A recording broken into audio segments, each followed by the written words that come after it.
whiten sepulchres. We all know what a sepulcher is. It's a place of burial. And what's inside the burial site? Inside that burial mausoleum is dead men's bones. Yes, we all die, and we will eventually become bones.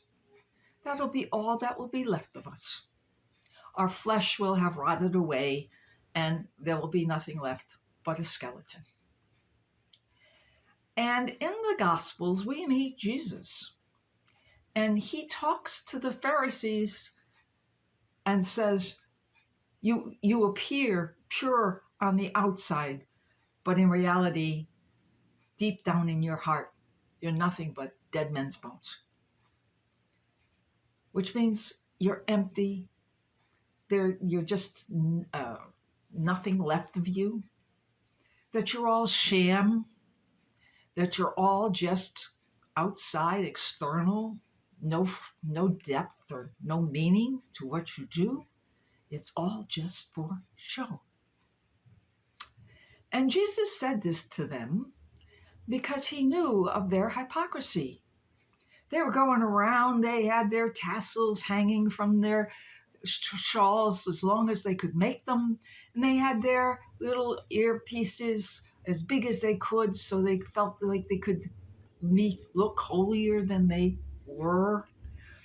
And they were always talking a good talk, but they didn't live the way they spoke.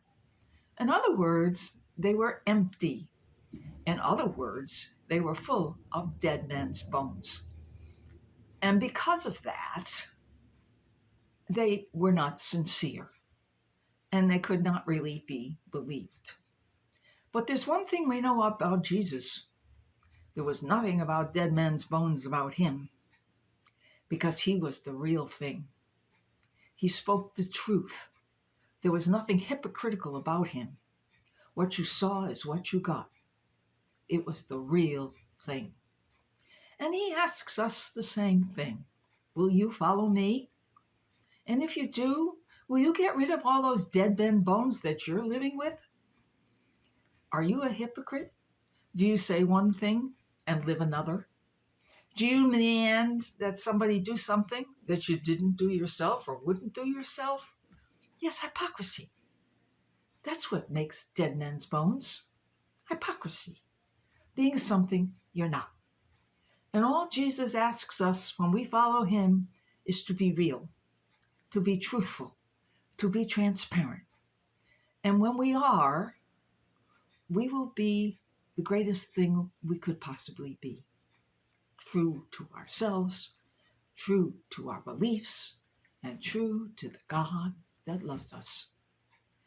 So, let those dead men bones be buried for good, and open up your soul and be alive.